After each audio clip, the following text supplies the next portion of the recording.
Hey guys, I thought I would throw in an extra video for you. Um, I've just remembered, I've had some people stressing some concern about my eyebrow piercings and my anti-eyebrow piercings, and that's because of the how long the bars are and how far they stick out. Okay, because they do stick out pretty far. And I can't stress this enough. When you pierce your face or like any other part of your body, with the exception of your nose, because your nose doesn't swell that much and your ears, they don't swell that much. You have to use longer bars.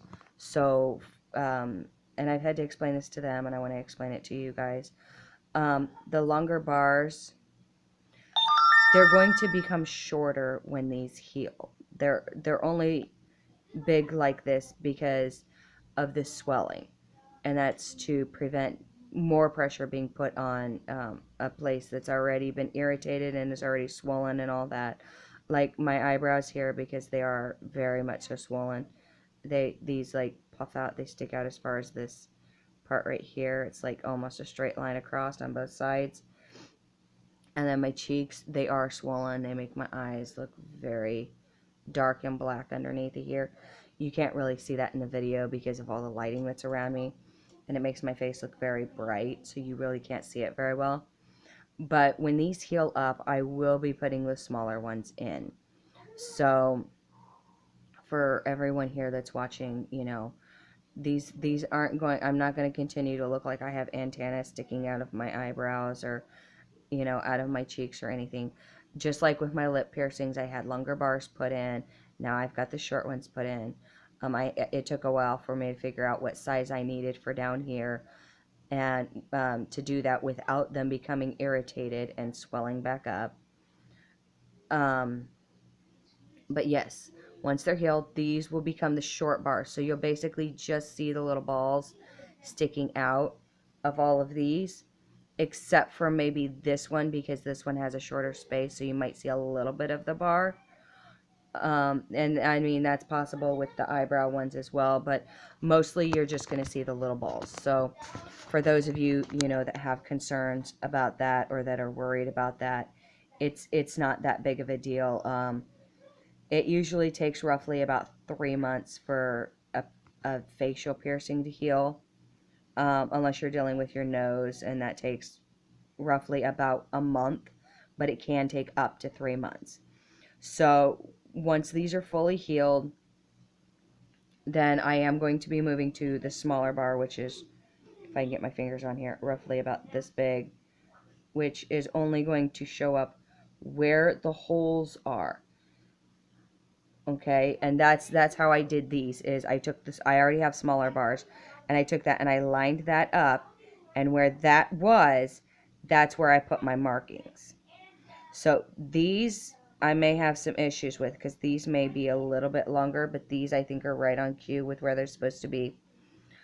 But if I have to scrunch my eyebrow down just a little bit to get the other ones in, I don't think that's going to be a big of a deal. And this one might need, I think, is right on cue along with these, and then this one is just slightly smaller than that.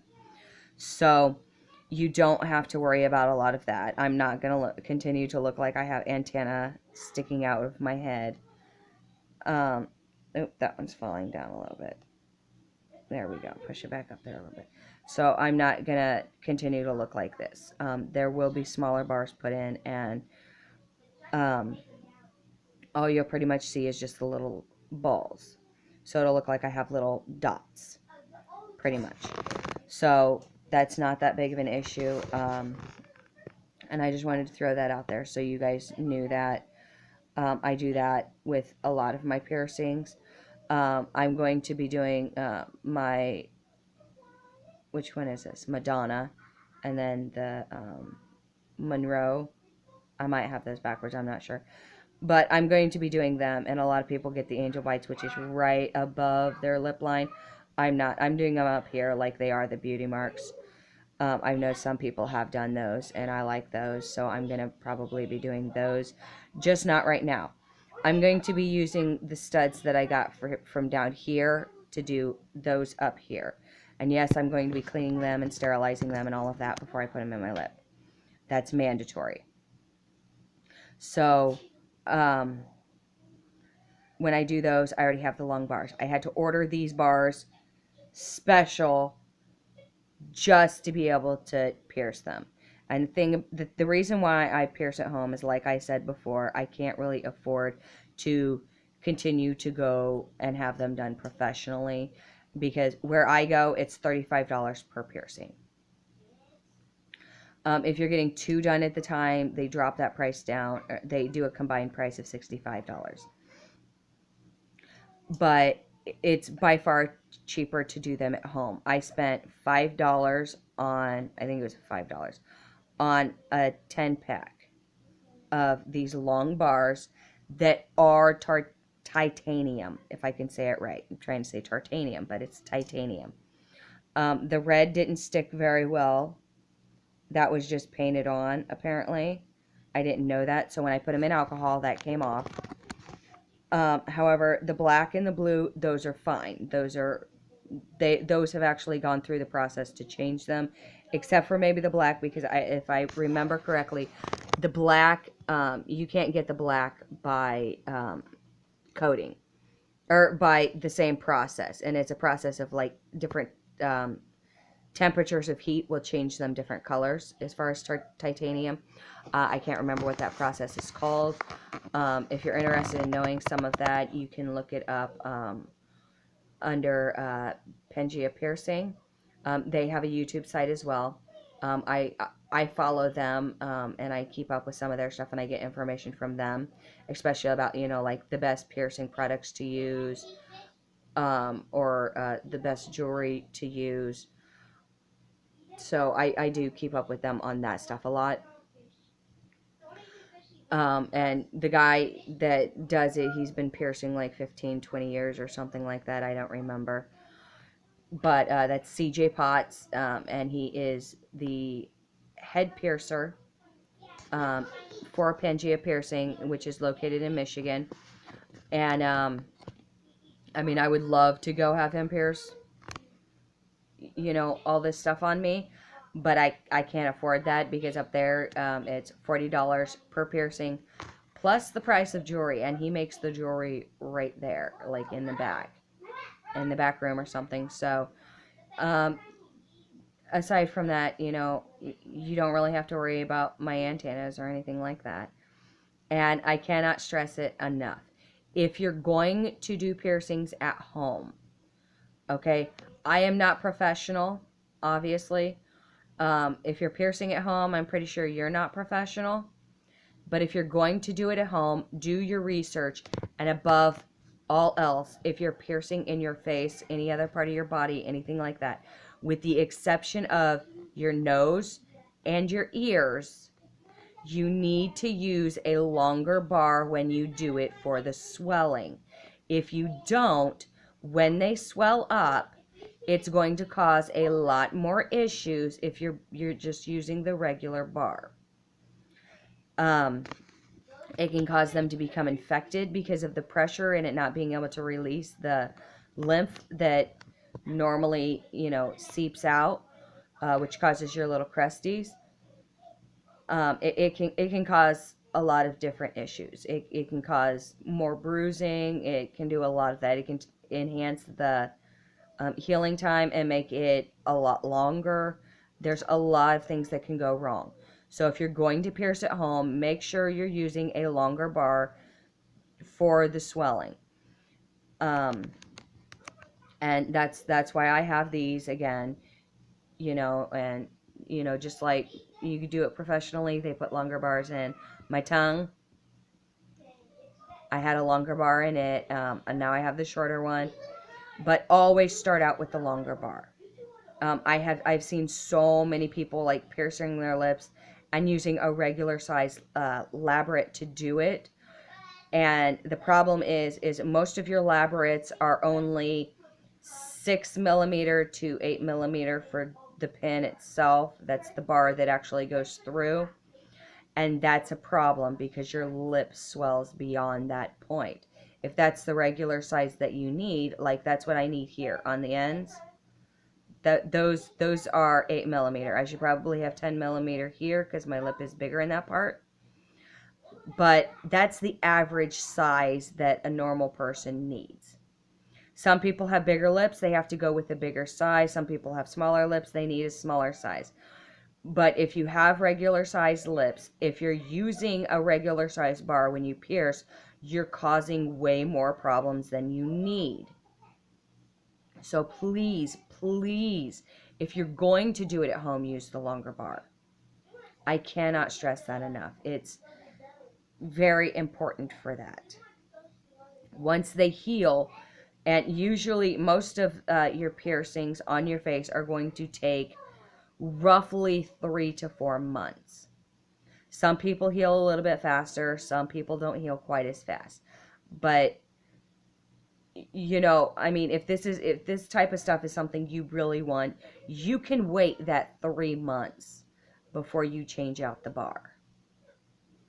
And it's very important for you not to change the bar too quickly. Like, if these are not healed enough, then I'm not going to change that bar, because you need to make sure they're fully healed before you change it. Especially with these, like right here, things that go in one part and come out the other. It's not like it's a straight shot all the way through, like with your lips or when you get your cheeks done. Something like this, because you have to push it all the way through the entire lining, and that's tissue and skin, you have to fully push it through, and it's longer than what, you know, like your lip is. So when you're doing that, you can cause more issues, and it can, if your body heals super fast without stuff being in them, you can cause them to close before you get the other one put through, especially if you drop the ball and you have to find the ball, things like that. Those are big concerns in my mind. So, you know, leave them in until they're fully healed. Don't change them. Wait until they're fully healed. I know I was supposed to do that with these, but I didn't have a choice. If they become infected or something, then that doesn't leave you much of a choice. Then you need to change it, because obviously it's probably something that's not real. And something else is that when you do pierce something, for one, you don't want to use sterling silver.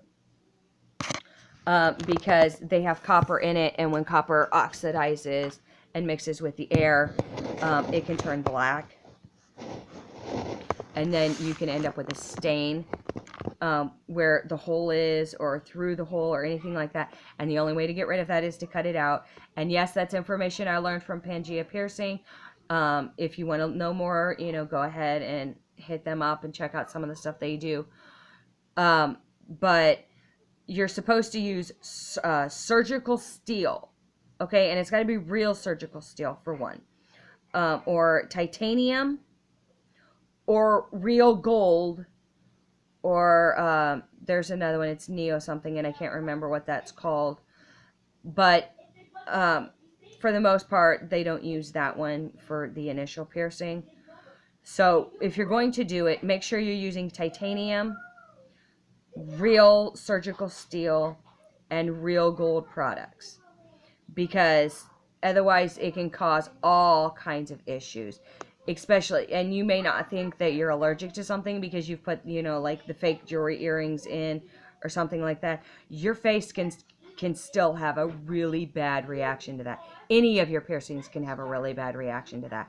And just because you get away with it once does not mean you're going to get away with it a second time. So I cannot stress that stuff enough. And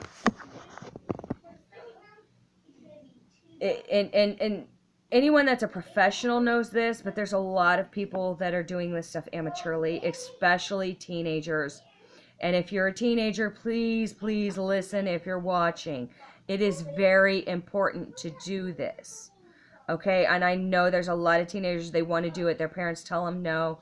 I would tell my own kids no, you know, up until they're at least 16. Just because of the fact that, you know, the trauma it causes to your body at that time is, it can be overwhelming, and it can be a little more than can be handled. And a lot of people, you know, especially like the punk groups and the scene kids and the kids that are actually gothic or emo, which usually tends to be a phase along with the scene kids. You know, you tend to grow out of some of them. Like I said, those tend to be phases to be emo or to be scene. Those are types of groups that they have. Because I've seen a lot of that. And if you're running out and you're getting piercings because, oh, it makes me look cool, you know, because I'm running with this crowd of people. Sorry, I'm trying to block out the light behind me. There's a good chance later that you may no longer want that piercing. And when you go to take out your piercing that you've done yourself, you know, because, oh, you had to have that right now, it's going to leave holes. And you're going to have that damage done to your face. So make sure this is something that you really, really want to have. And that's why I'm saying, you know, wait until you're at least 16 before you're trying this stuff. You know, if your parents tell you no, it's better to respect your parents' opinions as opposed to just doing it anyways. Because, especially at like 16, you're only 2 years away from being 18. When you're 18, you can pretty much do what you want. So if your parents tell you no, there's probably a good reason why. And usually it's got to do with the fact that, you know, you really want it now, but in a couple of years from now, that may be something you don't want to do. There's a lot of people that are looking at me, they're like, oh, well, you're too old to be doing those piercings and stuff. Well, I've never really had the money to do the piercings. I've never really had a way to be able to do them myself or anything like that. So now I have a way to get, you know, and I get my items, you know, like one at a time. And they're much cheaper, and then I can just do it myself. So, sorry, my eye itches right here. So, you know, at my age, this is still stuff that I want. So now I have the money. Now I'm doing it. Now it's a sure thing that I know I want this. But you know, you don't have to wait that long, obviously. But at least wait until you're 18 before, you know, like you start piercing your eyebrows or your lips or things like that. And I noticed there's a lot of like 13-year-old little girls running around with their nose pierced. There's parents that are letting, you know, their kids get their tongue pierced when they're 16. Their lips pierced, all that, you know, the belly button. My biggest perception about the belly button piercing is that if you're going to get, because I don't have one, and the reason why is, you know, with my belief, if you have one, you have it to show it off. You know, just like with any other piercing, if you have it, you want to show it off. And I don't think that somebody that is under the age of like 18 should be running around with their entire stomach hanging out of their clothes, you know, with their, you know, butt hanging out the bottom of their shorts, things like that. And I know there's a lot of things that are with the time that are like that, but I don't believe that that's something you should be doing. Yes, I have a daughter. No, she will not be allowed to wear clothes like that.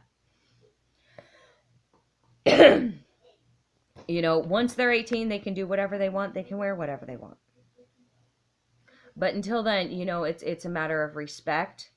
It's respect for your parents. It's respect for yourself. You know, things like that. Um, a lot of, especially like piercing places, they associate getting your tongue pierced with, I think it's fellation. I don't know. It's for oral pleasure, oral sexual pleasure. And that's what most of them associate that with. I don't. Mine is a fashion statement because I don't do that. But yeah, that's just to say that I have it, to know that I have it, that it's for me. That's why I did that, is because I wanted it for me. It's a fashion statement for me. So you really have to contemplate what certain piercings you know, stand for in other people's minds as well. I hope you guys got a good grasp and understanding of what I'm talking about in this video. If you do, you know, go ahead, hit the like button, subscribe, whatever. If you don't quite get what I'm trying to say, go ahead and drop me a comment. Or, you know, if you do agree and you want to throw something out there, go ahead and drop me a comment too. But if you don't quite understand what I'm saying, you know, leave me a comment. I'll explain it. You know, just let me know which part you're not understanding. Because certain piercings, they do, to piercers and other people, they do mean certain things, especially getting like your tongue pierced, especially with, you know, I've seen a video, there's a 16-year-old girl, she has, I believe they're called venom bites, and that's two, and that's piercings here and here, and those are going through your tongue. And any type of tongue piercing is associated with oral sexual pleasure. And there's a lot of piercing places that will do it, but there's a lot more that won't, because of their standards of morals. So, you know, it's respect your own body. Make sure it's something you really want. Before you do it, make sure you're contemplating, you know, what the end result is going to be. Not, oh, I'm going to look really cool in front of my friends. It's a matter of, you know, in 3 years down the road, when you're not hanging out with 90% of those people, is it still going to be cool to you? Because when you get a piercing or a tattoo or something like that, and yes, I have tattoos, that'll be another subject I'll touch on later. When you have something like that, it's for you, not for your friends. So when you do it, make sure you're doing it for the right reasons. All right, and again, if you have any questions or anything like that, just drop me a comment, hit the like, hit the subscribe, and I'll see you in the next video. All right, bye.